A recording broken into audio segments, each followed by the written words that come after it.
1980년대 250만 명에 이르던 전북의 인구는 2022년 177만 명으로 줄었습니다. 10여 년 전에 비해서도 10만 명 이상 감소한 수치입니다. 인구를 늘리기 위한 정책은 모든 지자체의 핵심 사업일 뿐만 아니라 생존이 걸린 문제가 되고 있습니다. 전라북도에서는 귀농귀촌을 활성화해 인구를 늘리기 위해 한 해 평균 140여억 원의 예산을 투입하고 있습니다. 그런데 최근 동영상 공유 플랫폼을 뜨겁게 달구고 있는 것이 있습니다. 바로 우리 고장 남원으로 귀농했다가 큰 어려움을 겪고 있다는 청년들의 이야기입니다.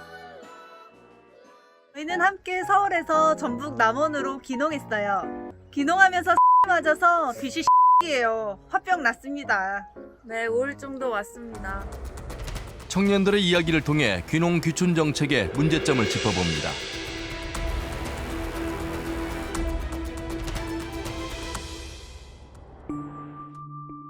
서울과 김포 등에서 살다가 남원으로 귀농 귀촌한 김유진 씨를 비롯한 청년들은 벌써 수년째 힘겨운 싸움을 벌이고 있습니다. 귀농의 꿈을 안고 남원으로 온 지 7년이 되었는데요. 그동안 빚은 수억으로 늘었고 수없이 많은 고소 고발에 시달리다가 지난 9월 징역 6개월 집행유예 1년을 선고받은 전과자가 되었습니다.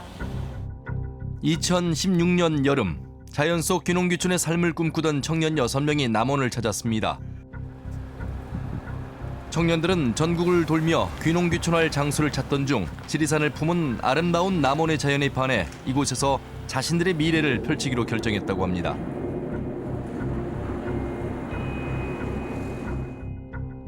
낯선 땅 남원에서 귀농 귀촌에 필요한 정보를 얻기 위해 가장 먼저 남원시청을 찾았습니다. 귀농 귀촌을 하고 싶다는 청년들에게 남원시청 담당 공무원은 귀농 귀촌 센터장을 만나보라고 소개합니다.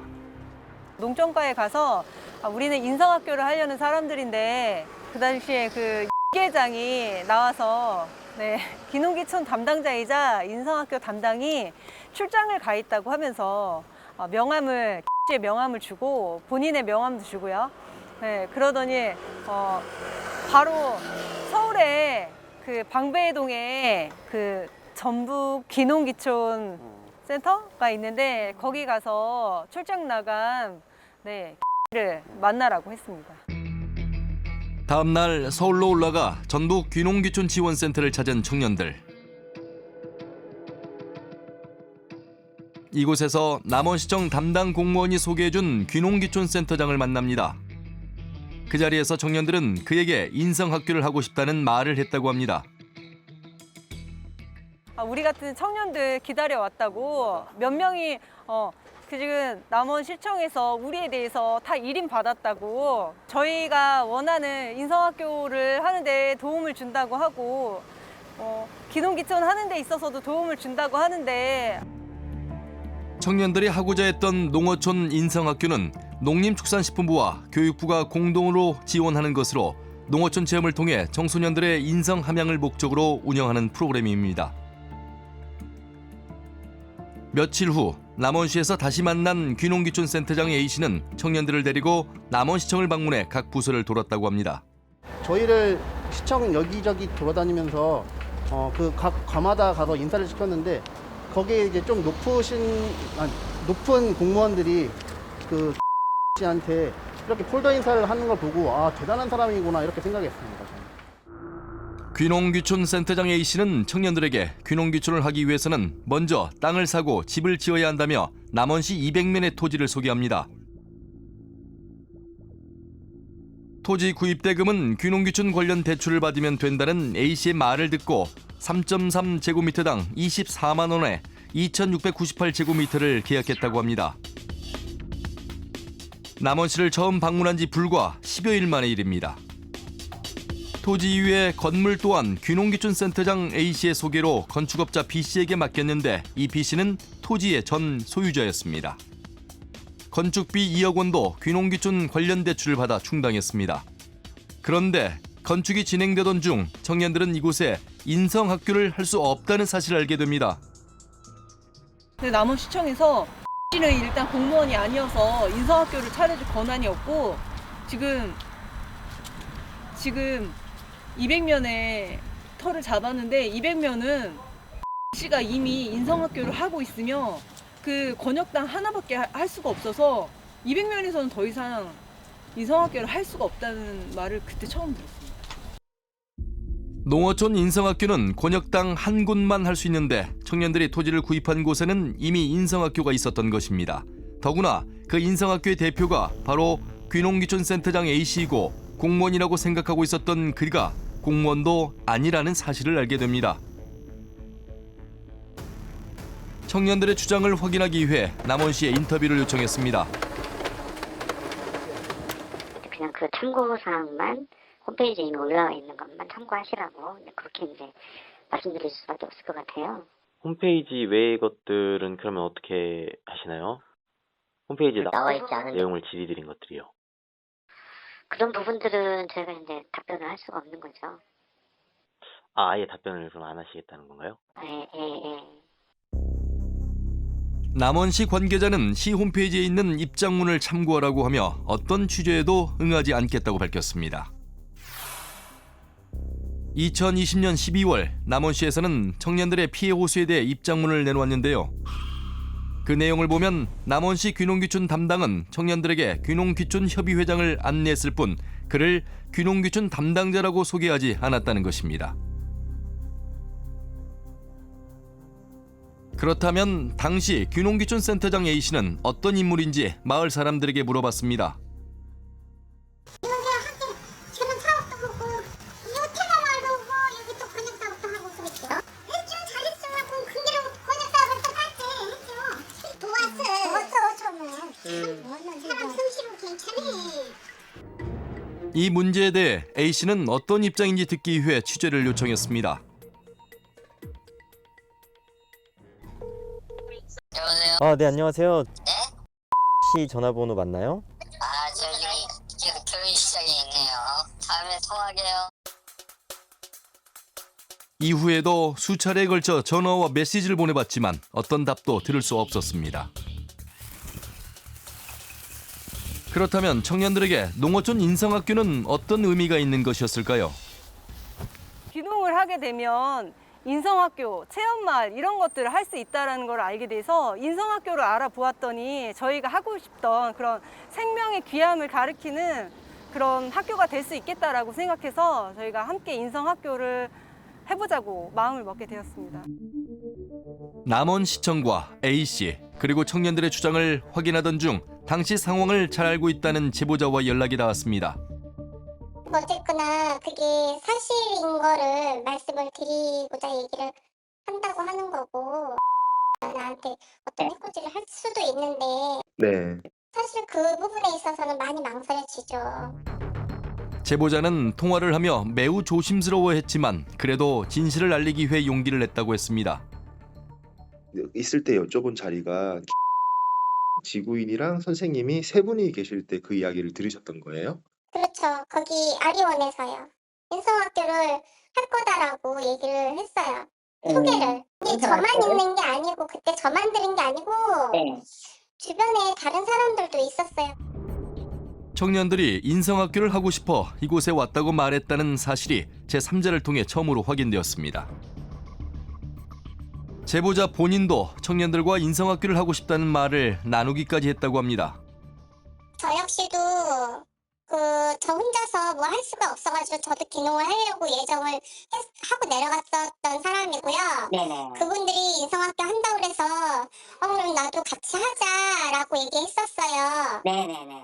그랬더니 그분들이 그러면 더 좋죠 이렇게 얘기를 했거든요. 그런데 문제는 여기에서 끝이 아니었습니다. 대출을 받아 구입한 토지는 당시 등기부 등본상에는 답, 즉 논이었는데 매매 계약서에는 대지로 적혀 있었고 분할되어 있지 않은 땅이 분할된 것으로 표시되어 있었던 것입니다. 지금 여기서 작성한 계약서는 제가 문방구 계약서처럼 아무 내용도 없어서 이런 계약서를 해가지고는 사실 권리를 보장받기가 되게 어렵거든요. 그래서 이런 계약서는 의미가 없죠 사실. 그냥 이것은 그냥 말 그대로 백지로 쓰는 거나 마찬가지예요. 하지만 이런 계약서라고 하더라도 법적으로 무효가 되는 것은 아니라고 지적합니다. 본인이 무조건 매수님 나 몰랐습니다라고 하는 가지고 보호를 받을 수 있냐? 그렇진 않다는 얘기. 계약 자체는 공인중개사를 통해서 하시는 게 훨씬 더 나중에 혹시 이런 일이 있을 때 보장받을 수 있는 기회다라고 생각하시고. 귀농귀촌 관련으로 대출을 받기 위해서는 당사자가 남원시청에 자료를 제출해 심사를 받아야 하고 이를 통과해야 농협에서 대출을 받을 수 있습니다. 그런데 이 서류를 준비하는 과정에 문제가 있었다고 청년들은 말합니다. 그러니까 어떤 서류를 주고서 저희한테 어떤 읽어볼 시간조차 주지 않고 빨리 사인하라고, 네, 여기에다가 사인하고 뭐 이름 적고 그렇게 하라고 엄청 독촉하듯이, 네네, 독촉하듯이 시간이 없다. 지금 빨리 해야 한다. A씨가 서류 뭉치를 가져와 무슨 서류인지 설명도 하지 않은 채 서둘러 서명을 하게 했고 청년들은 서류 제출과 심사에 관한 어떤 정보도 듣지 못했다는 것입니다. 그러니까 뭐 본인들 사인도 하고 인감 증명서도 떼고 했던데. 그때 당시에는 저희는 X가 공무원인 줄 확실히 믿고 있었기 때문에 그 서류를 작성하는 데 있어서 X가 저희한테 인간증명서, 그다음에 도장, 그다음에 등초본 여러 장 해가지고 그거를 자기한테 다 내게 했어요. 예, 그래서 그거를 내면은 X가 필요한 일 처리를 자기가 한다고. 이렇게 서명이 된 서류는 후에 청년들이 법적 구제 활동을 벌이는 데 큰 장애 요인으로 작용하게 됩니다.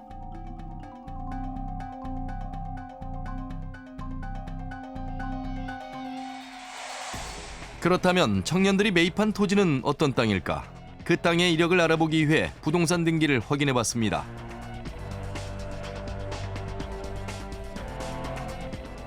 현재는 대지로 되어 있지만 2016년까지는 등기부상의 논이었던 땅입니다. 2009년 논이었던 이 땅을 전 귀농귀촌 센터장 A씨의 부인이 4천만 원에 매입했고 2014년 12월에 건축업자 B씨에게 6천만 원에 매도합니다. 그리고 건축업자 B씨는 2016년 6월 A씨의 소개로 청년들에게 1억 9천만 원에 매도해 단 1년 반 만에 1억 3천만 원의 양도 차익을 얻게 됩니다. 남원시는 해마다 수억 원의 예산을 들여 귀농귀촌인을 늘리기 위한 정책을 시행해 왔는데요. 2015년부터 시행한 소규모 3터 사업은 도시민을 포함해 5인 이상이 모여 토지를 확보하고 신청할 경우에 5천만 원에서 1억 원의 한도 안에서 남원시가 상하수도 공사와 도로 포장 등 기반 사업을 지원해주는 사업입니다. 남원시는 2015년 한 해에만 해도 이 사업에 4억 9,700만 원의 사업비를 책정했습니다. 전 귀농귀촌 센터장 A씨의 부인이 6개월 전에 매도한 이 토지에 A씨는 자신을 대표자로 하여 도시민 4명과 함께 소규모 3터 사업을 신청을 합니다. 그리고 그 신청은 하루 만에 남원시에서 통과됩니다. 자신을 대표자로 소규모 3터 사업이 진행되고 있던 이 토지를 A씨는 청년들에게 소개해 매입하게 된 것입니다. 그런데 A씨가 이 토지를 다른 사람에게 소개한 것이 청년들의 처음은 아니었다고 합니다. 선생님이 그 소규모 3터라고도 자리를 소개를 해주셨어요? 여기 와서? 나? 예. 저한테요? 예. 그럼요. 저 지구인이 살았던데. 아, 그 자리를요? 예, 그 자리를 소개를 해줘가지고 처음에 거기부터 소개해줬죠. 그래서 딱 봤더니 평당 25만 원에 다 그러니까 전기, 하수도 그런 걸 다 마련해 주니까 그때 당시에 거기 가격이 한번 알아볼 수밖에 없잖아요. 예. 그때는 10만 원이 안 되는데 그런 시설을 갖춰주니까. 오동명 씨는 귀농귀촌 센터 홍보일을 맡게 되며 A씨를 알게 되었는데 A씨가 자신에게 그 땅을 사라고 소개했다는 것입니다. 그 귀농귀촌 센터하고 일을 하면서 그러다 보니까 거기에 사람들이 좀 모집이 됐다고 막 그런 얘기를 들었는데 소규모 상태 그 홍보하는 거하고는 좀 다르네. 그런 사람들이 많이 속을 수가 있겠네. 이런 생각이 들기도 했었어요. 귀농귀촌을 하겠다며 소규모 3터로 신청하고 남원시에서 기반 공사를 해주었는데 그 땅을 타인에게 매매하려고 하는 것에 큰 의문이 생겼다고 합니다. 청년들은 어떤 상황이었는지 확인해봤습니다. 이제 본인들이 소규모 3터 그 지원 대상자였다는 사실을 어떻게 알게 되신 거예요? 저희가 이제 논이었던 땅이었잖아요. 그래서 진짜 물 빠짐이 너무 안 돼갖고 비가 오면 이게 성인 남자 허벅지까지 다 빠져버리는 거예요. 맞아. 이거는 도저히 안 되겠다 해가지고 가가지고 물어보니까 소규모 삼터로 이미 지원이 돼가지고 더 이상 지원을 해줄 수 없다고 그렇게 얘기를 하는 거예요. 이미 소규모 삼터가 돼 있다고 해서 그때 진짜 너무 놀랐던 기억이 나요. 아니 이게 무슨 소리냐, 우리는 그런 거 한 적 없는데? 그랬더니 우리가 신청한 건 아니지만 다른 사람이 신청을 했고 신청한 사람이 바로 저 였어요. 2015년 소규모 삼터 지침에 의하면 A씨 등은 2년 이내에 주택 착공을 해야만 하는 상황이었던 것입니다.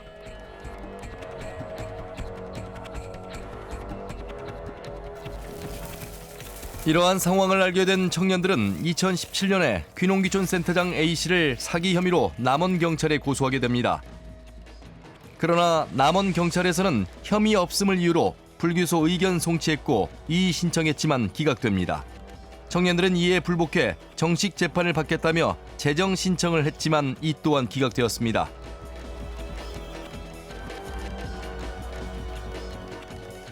그런데 청년들은 이후 남원시청에서 황당한 사실을 알게 되었다고 합니다. 청년들이 A씨를 고소한 건에 대해 참고인 자격으로 남원경찰에서 조사를 받은 시청 담당 공무원은 해당 토지의 매매와 대출에 아무 문제가 없었다고 진술을 했는데요. 이미 소규모 삼터 사업에 대한 전라북도 감사에서 입주자 변경에 대한 문제가 있다며 담당 공무원이 징계를 받은 사실이 있었기 때문입니다. 그래서 전북도청에서 남원시의 소규모 삼터에 대해서 감사를 했습니다. 감사를 하고 그 감사 결과가 나왔어요. 그래서 해당 공무원들이 다 징계를 받았습니다. 잘못됐잖아요. 2017년 전라북도의 감사에서는 A씨가 새로운 모집 공고 없이 청년들에게 소규모 삼터에 입주하게 한 것은 잘못이라고 지적하고 있습니다. 남원에서 지역기자로 활동하며 이 문제를 깊이 취재해 오고 있는 장훈합 씨는 A씨가 청년들에게 소규모 삼터 토지를 소개한 것은 큰 문제가 있다고 지적합니다. 거래는 사인 간에 했겠죠. 근데 그 사인 자격으로 한 것은 아니잖아요. 센터장 자격으로 한 거잖아요. 지구인은 센터장으로부터 소개를 받은 거지 사인 받은 게 아니에요. 남원시의 자료에 의하면 당시 귀농귀촌 센터를 운영한 것은 귀농귀촌 협의회고 단체의 대표는 모두 A씨였습니다. 귀농귀촌 협의회는 2015년에 도시민 유치 사업으로 1억 7천만 원, 귀농귀촌 활성화 사업으로 6,500만 원, 그리고 2016년엔 각각 6천만 원과 1억 2천여만 원을 지원받았습니다.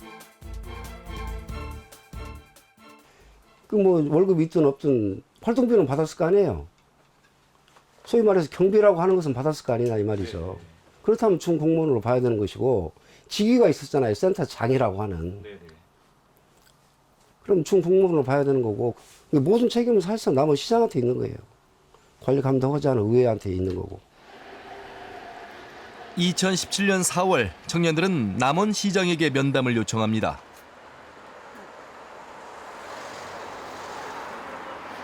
저희가 남원시장님을 한 달여를 기다려서 면담 신청을 하고 한 달여를 기다려서 만나 뵈었습니다. 남원시장님이 그러니까 저희의 안타까운 소식을 들었다 하시며 도와줄 수 있는 것을 최대한 해서 지원을 하도록 하겠다. 기다렸습니다. 집에 가서 기다리라고 해서 기다렸는데 3년이 넘도록 아무 연락도 오지 않았었습니다. 청년들은 매입한 토지에 차나무와 유실수 등을 심고 이곳에서 건조, 차, 가공 공장을 하려고 준비했습니다. 이를 위해 주택 중 일부를 근린생활시설로 남원시청에 용도 변경 신청에 허가도 받습니다. 청년들은 차 가공 공장을 하면서 어떻게든 살아보려 했다고 합니다. 저희는 빚이 많으니까 어떻게든 뭐라도 해가지고 빚을 갚아야 될 거 아니에요. 저희는 빚을 뭐 안 갚으려고 여기 온 것도 아니고 빚을 열심히 갚으려면 뭐라도 해야 되는데 그 상황에서도 그렇게 어떻게든 이제 살아남아 보려고 그렇게 빚을 또 다시 대출 받아가지고 하려고 하는데 차 가공 공장용 기계 구입을 위해 남원시에 사업 계획서를 제출하고 면담을 통해 대출 관련 승인을 받았습니다. 그리고 200농협에서 3,600만 원을 대출받아 기계를 구입합니다. 하지만 1년이 지나도 허가는 나지 않았습니다. 남원시청의 심사를 거쳐 수천만 원을 대출받아 구입한 기계는 한 번도 써보지 못하고 고철로 변해갔습니다. 식품 가공 공장을 지금 1년여를 하려고 도전을 했는데 계속 안 된다, 알아보고 연락 주겠다 하면서 연락을 안 주더라고요. 그래서 도저히 안 되겠다, 우리 그러면 여기에 화장품 공장이라도 소규모로 해보자. 그 비누 만드는 공장을 광주 식약처로부터 허가를 받게 되었습니다. 그렇게 해서 이제 근린생활로 바뀌었으니까 그 공장을 하는 데는 문제가 없었거든요. 꼭 식품 가공 공장만 할 수 있는 건 아니니까요. 김유진 씨는 귀농을 준비하며 각종 자격증도 따놓았다고 합니다. 가족 여러분, 지구인 자연농장 채널에 오신 것을 환영합니다. 저는 세나. 저는 울바. 저는 곰씨입니다. 여러분, 2020년부터 동영상 공유 플랫폼을 이용해 자신들이 겪고 있는 어려움을 호소하기 시작합니다. 여튼 오늘 안녕하세요. 지구인 자연농장 유튜브 채널에 오신 것을 환영합니다.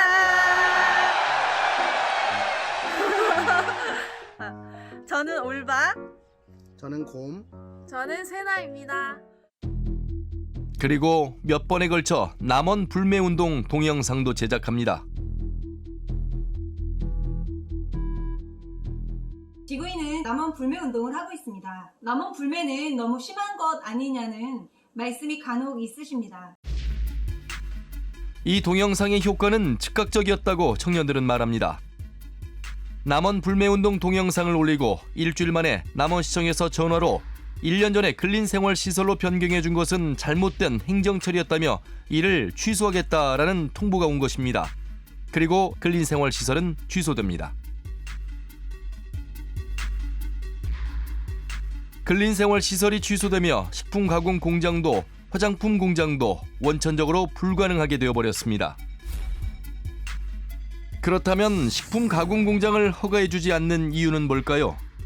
남원시 입장문을 보면 상수도 보호구역의 제한을 받는다고 적혀 있습니다. 그러나 자세히 살펴보면 이상한 점을 발견할 수 있습니다. 2018년 청년들이 사업계획서를 제출한 시점에는 원천적으로 차 가공 공장이 불가능했는데 시청은 사업 승인을 하고 기계 구입 대출을 받게 해준 것입니다. 그리고 공장 허가를 신청한 2019년엔 차 가공 공장 허가가 가능하게 법이 개정되었는데도 시청은 허가를 해주지 않고 있었던 것입니다. 이러한 내용에 대해 청년들에게는 어떠한 설명도 없었다고 합니다.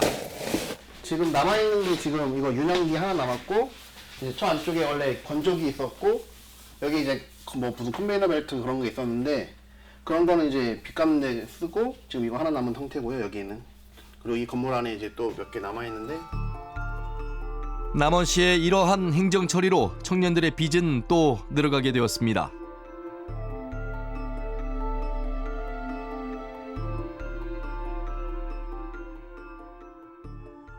사업계획서를 내고 유효성을 평가하고 면담까지 하고 그리고 나서 저희가 대출을 받은 거였거든요. 그럼에도 불구하고 된다고 해서 대출을 받았는데 식품 가공 공장 허가가 날 수 없다라고 하니까 저희는 솔직히 정말 황당했어요.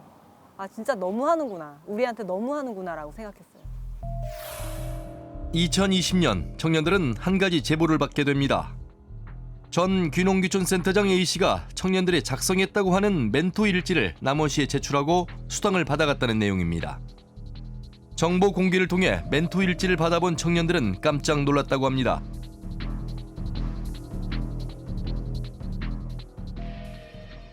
X가 이 서류를 갖고 다니면서 일반 사람들한테 보여줬다는 얘기를 들었습니다. 저희는 알지도 못하는 서류였는데, 네, 저희 뭐 연락처, 뭐 이름, 이런 거, 생년월일 이런 게 다 써여 있는 개인정보가 담긴 서류잖아요. A씨는 총 8장의 멘토 일지를 제출하고 수당을 받아간 것으로 보입니다. 청년들은 그중 7장이 허위라고 주장합니다. 그렇다면 멘토 일지에 적힌 서명은 어떻게 된 것일까요? 청년들은 처음 A씨를 만났을 때 서명만 하라고 받은 서류 뭉치에 멘토 일지도 들어있었을 것이라고 추정을 합니다. 근데 이거는 제가 이름만 쓰고 여긴 안 썼나 봐요. 근데 이거를 자기가 자기들이 사인- 알아서 한 것 같아요. 그리고 이거는 이제 제가 아예 모르는 서류인데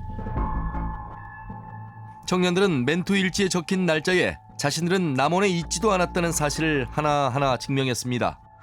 이때 제가 해외에 있었어요. 예.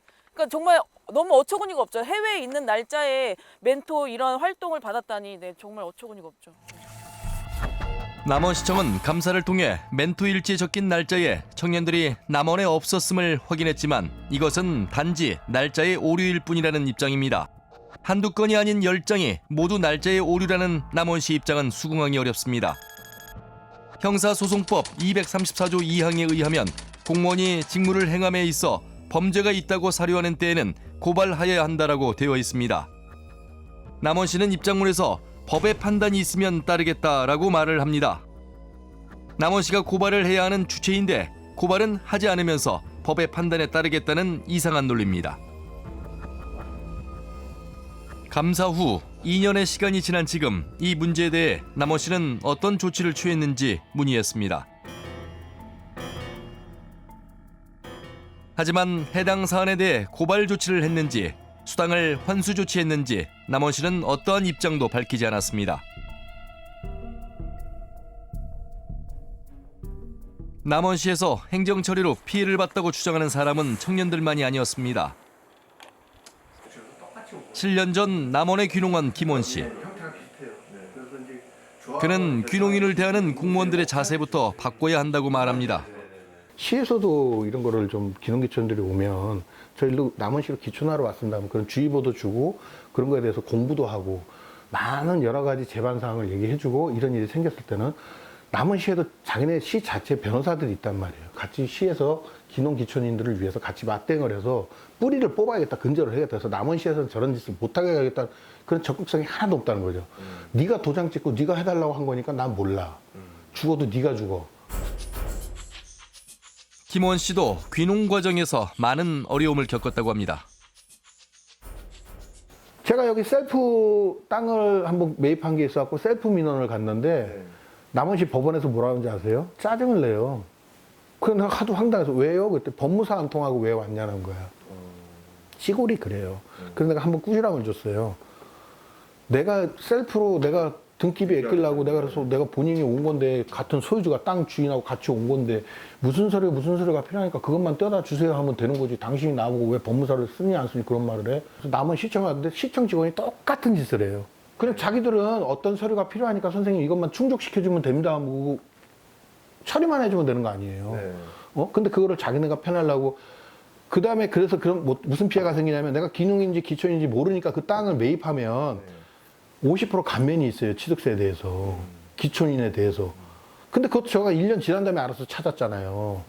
공무원들이 그거를 공지를 안 하잖아요. 반면 같은 남원시 내에서도 똑같은 귀농귀촌 정책으로 성공적인 마을이 된 사례도 있습니다. 지리산 자락에 위치한 남원시 운봉읍 화신마을. 이곳은 한때 고령화와 타지 전출로 마을이 없어질 위기에 처했다고 합니다. 마을에서 떠난 사람들이 돌아가실 거 아니에요. 죽으니까 그때는 죽어서 이제 고향을 찾는 거예요. 이 고향을 뭐 무덤자리만 계속 생기는 거예요. 그래서 2015년 당시 12가구만 남아있던 화신마을에서 이장은 도시민 유치와 함께 남원시에 소규모 삼터 사업을 신청했다고 합니다. 한가구가 살고 여기 한가구가 사는 거예요. 그래서 이후 남원시의 지원으로 기반 시설을 갖추고 마을 살리기에 심혈을 기울였습니다. 사업 부지의 설계서부터 건축과 입주까지 이장과 귀농귀촌인들의 철저한 협의와 사전 관리로 단 한 건의 문제도 발생하지 않았다고 합니다.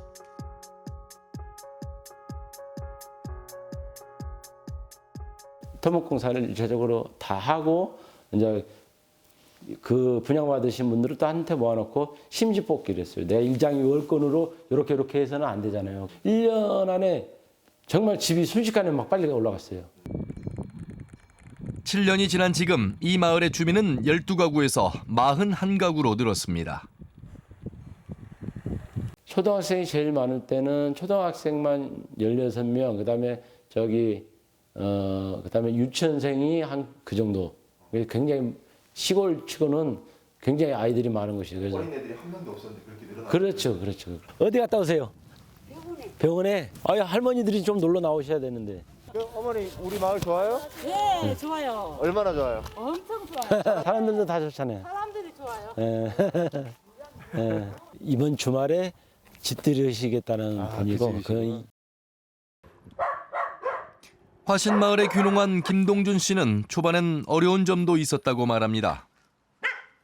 대구에서도 오고 서울에서도 오고 광주에서도 오고 각지에서 이렇게 모여가지고 따로따로 왔는데 한 공동체가 되다 보니까 굉장히 그 어떤 서로 단합하기가 좀 어려웠었어요. 어르신들 특히 연세가 좀 있으신 분들은 저희가 이제 가을 되면 뱀사골 이런 쪽으로 이제 단풍도 여행도 시켜드리고 또 이제 대접을 또 식사 대접도 해드리고 또 이런 어떤 효에 대한 그런 것도 이제 서로가 나눌 수 있도록 젊은이들이 본받고 배울 수 있도록. 전라북도에서 최고 1등입니다. 기농촌은 1등입니다. 그래서 상금까지 받으셨어요. 500만 원 그때 이장님이. 진짜 이 이장님 떡소리가 나신 분이에요. 너무 잘하세요. 이 마을의 성공 비결은 현지 사장을 잘 아는 이장의 사업 추진과 입주민들의 자발적인 노력이었습니다. 현재는 타 지역에서 방문해 배워갈 정도로 모범적인 소규모 삼터 성공 사례가 되었습니다.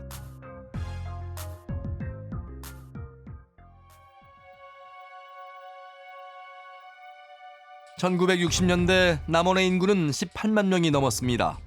그러나 2022년 현재는 7만 8천여 명으로 이는 10년 전에 비해서도 1만 명 이상 감소한 수치입니다. 남원시에서 귀농귀촌을 장려하며 인구 늘리기 정책에 안간힘을 쓰는 이유입니다.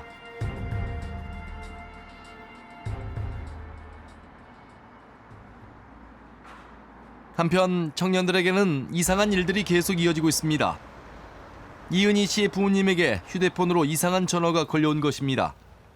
저희 아버지한테 전화가 왔어요. 너 무슨 일 있냐고. 갑자기 이런 전화를 받았다. 네, 엄청 화나시고 엄청 놀라시고 엄청 굉장히 놀라셔가지고. 네네. 이은희 씨의 부모님은 다른 지역에 거주하고 있고 전화번호를 아는 사람이 없었기 때문에 매우 놀랐다고 합니다. 그리고 남원시청이나 어떤 관공서에 제출하는 서류에도 저희 전화번호는 있을지언정 저희 부모님 전화번호를 적어서 낸 적은 한 번도 없습니다. 네.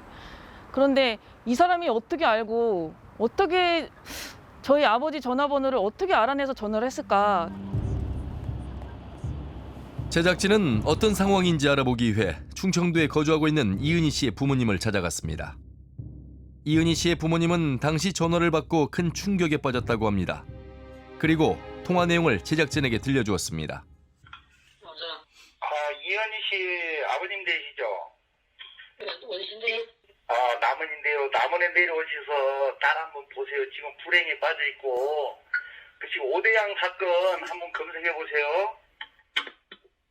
그게 종교적 집단 자살 사건이 아니에요. 그래가지고 얘들을 그쪽으로 몰고 가는 게 아닌가 싶기도 하고 또 그런 집단 자살할 수 있다는 그런 암시를 저희들한테 줘가지고 그 당시에 정말 너무 힘들었었어요. 그렇다면 이은희 씨의 부모님에게 전화를 건 사람은 누구였을까요? 아버지께서 녹음하신 파일을 저한테 바로 보내주셨거든요. 그거 듣자마자 저는 바로 알겠더라고요. 네, 왜냐하면 저희가 감사실장을 만난 적이 있어서 그때 대화를 해본 적도 있고 그래서 목소리를 알고 있었거든요. 그래서 그 녹취 파일을 듣고서 바로 감사실장이다. 네, 이렇게 바로 알게 됐어요. 사실 확인을 위해 남원시의 전 감사실장을 찾아가 봤습니다. 제작진을 만난 그는 전화한 사실을 인정합니다. 지구인 조직들이 가를 도와달라고 구해달라고 해가지고 우리가 전화를 했는데 개인정보 비밀 위반이라고 고발을 했어요. 전화 번호는 청년들의 지인을 통해서 얻었다고 밝혔습니다. 이은희 씨는 부모님에게 전화를 한 김용조 씨를 개인정보보호법 위반으로 고소했지만 남원 경찰은 혐의 없음으로 종결했습니다. 청년들의 귀농 과정에 문제가 많다고 주장해온 김용조 씨는 남원시청에 대해서도 의구심을 제기합니다. 그런데 그 3월 말에 부시장이 나보고 진상조사는 그 총무국장이 단장으로 할 테니 그 나보고 손 떼라고 그런 거예요. 그래서 아 이거 뭔가 이상이 있다. 그래서 제가 명태 결심을 했거든요. 이거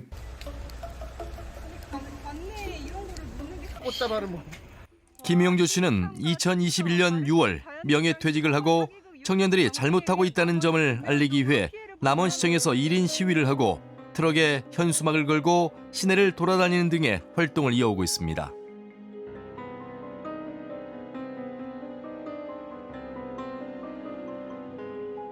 김용조 씨는 청년들의 귀농인 자격과 이를 승인해준 남원시청에 문제가 많다고 주장합니다. 청년들의 귀농인 교육 수료증이 허위라는 입장이지만 이를 확인할 수는 없었습니다. 이 사람들은 귀농이 아니잖아요. 그래서 정책 자금을 싹 회수시켜야 되거든요. 근데 지금도 남원시청 농정가에서는 회수도 안 오고 지금도 그러고 있는 상태예요. 김용조 씨는 청년들에게 동영상에 의한 명예훼손과 정신적 손해배상으로 1억 원 청구하는 소송을 낸 상태입니다.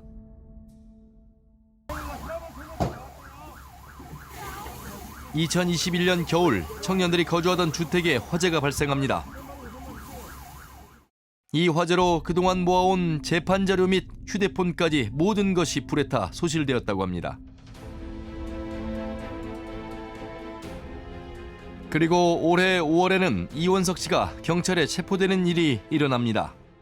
뭐 체포영장 발부되면 뭐 바로 가야 되는 건가요? 뭐 다음 일정 잡아도 안 돼요. 여기는 유튜브 운영하면서 명예훼손요. 이 범죄자들이 모여가고 명예훼손에 따라 유튜브 운영하면서 급여했다는 겁니다. 같은 날 충청도의 이은희 씨의 부모님에게도 경찰 3명이 찾아와 딸도 이원석 씨처럼 체포될 수 있다는 취지의 말을 했다고 합니다. 경찰에서 이제 여자 1명, 남자 2명 오셨어요. 그때 원석 씨. 경찰들이 했던 이야기 기억나시는 거 있으신가요? 원석 씨는 그렇게 잡혀가고 이은희하고 그 유진이는 어디 갔는지 모른다. 혹시 아느냐, 이은희 여기 왔느냐. 그래서 저도 깜짝 놀랐죠. 그런데 남원 경찰은 이은희 씨의 부모님 집을 어떻게 알고 찾아온 것일까요?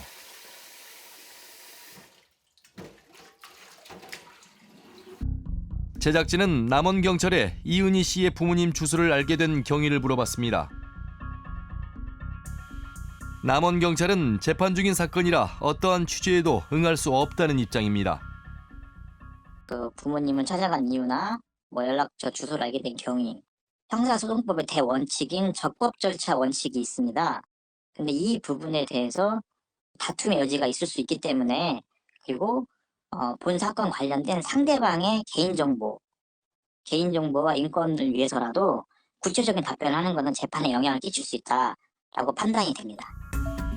개인정보는 법으로 매우 엄격하게 보호하고 있어 비록 경찰이라 할지라도 적법한 절차 없이 취득하면 이는 위법으로 심각한 인권 침해 우려가 있습니다. 본 사건에 대한 그 피의자의 부모님 연락처와 그 주소는 이렇게 수사 과정에 대해서 알게 되었습니다. 그 추적을 위한 과정이기 때문에 그 수사 기법은 구체적으로 좀 말씀드리기는 어렵습니다.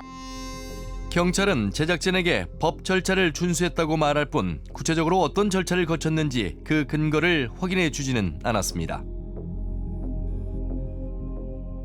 청년들은 2년여 걸쳐 자신들이 귀농귀촌 과정에서 귀농귀촌 센터장에 의해 피해를 봤다는 내용의 동영상을 제작해 공유하고 있습니다. 전 귀농귀촌 센터장 A씨는 이 동영상으로 인해 자신이 명예훼손을 당했다며 청년들을 고소합니다. 이 재판이 진행되고 있던 올해 5월 김유진 씨와 이은희 씨는 법원 앞에서 다른 소송건으로 체포되는 일이 발생합니다. 재판이 끝나고 저를 잡아갈 수도 있었던 일인데 재판을 중지시키면서까지 저를 잡아갈 이유가 제가 살인 사건의 용의자도 아니고 그렇게까지 할 필요가 있었나 싶습니다.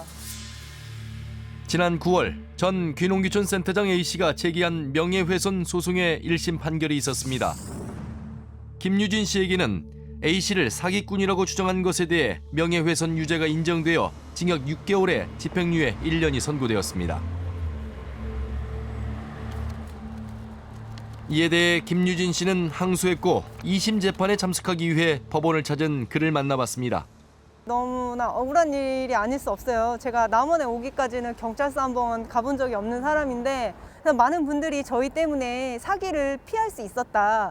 귀농귀촌시 좀 더 알아보고 주의할 수 있었다. 공무원이 하는 말도 100% 다 믿지 않고 녹취도 하고 꼭 서류로 달라고 해서 받아보고 있다라는 그런 댓글들을 많이 달아주고 계세요. 그래서 저희는 사기 방지를 위해 애쓰고 있다라고 생각하고 있었는데 그런 저희의 주장이 하나도 받아들여지지 않아서 매우 아쉽고 애석하게 생각하고 있습니다.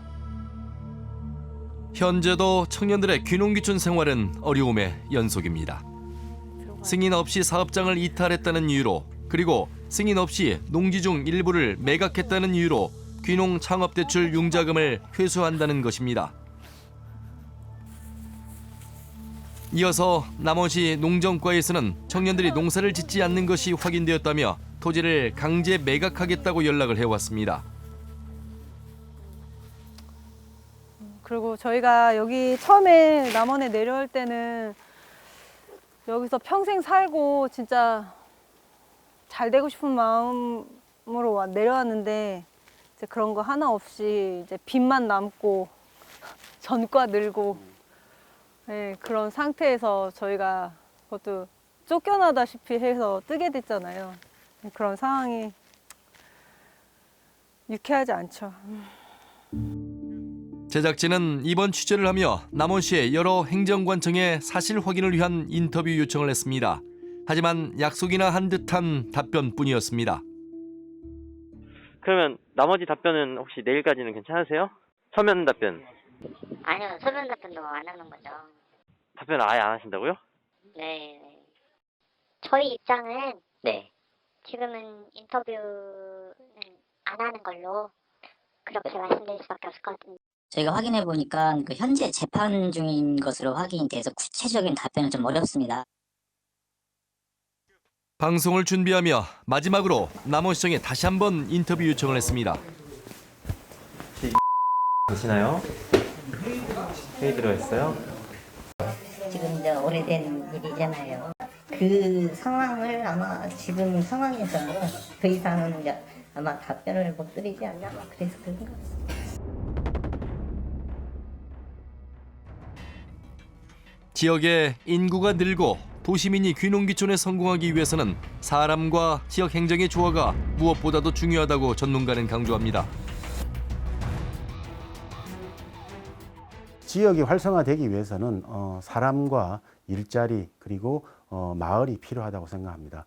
결국은 지역이 이제 계속해서 지속적으로 활성화되기 위한 청장년층을 중심으로 하는 사람들이 지속적으로 존재해야 되겠고요. 귀농귀촌을 하는 과정 속에서 다양한 어떤 정보와 행정적인 지원 그리고 그것에 대한 여러 가지 재정적인 어떤 또 서포트도 상당히 중요하다고 생각합니다. 이제 청년들에게 남은 길은 별로 없어 보입니다. 청년들은 남원을 떠나기로 했습니다.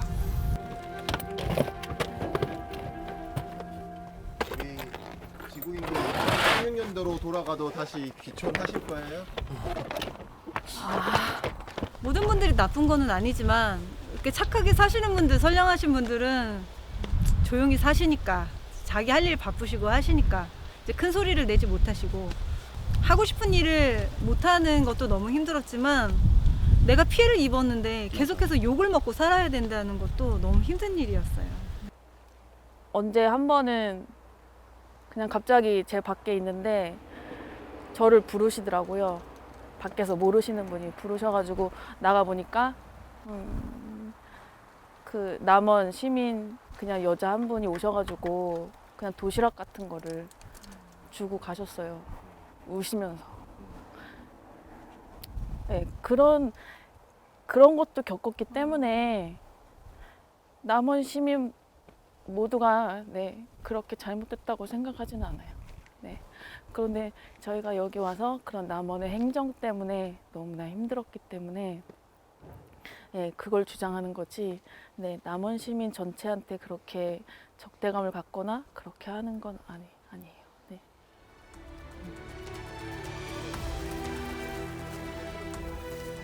우리 고장이 좋아서 정착해 살고 싶다고 스스로 찾아온 청년들은 떠났습니다.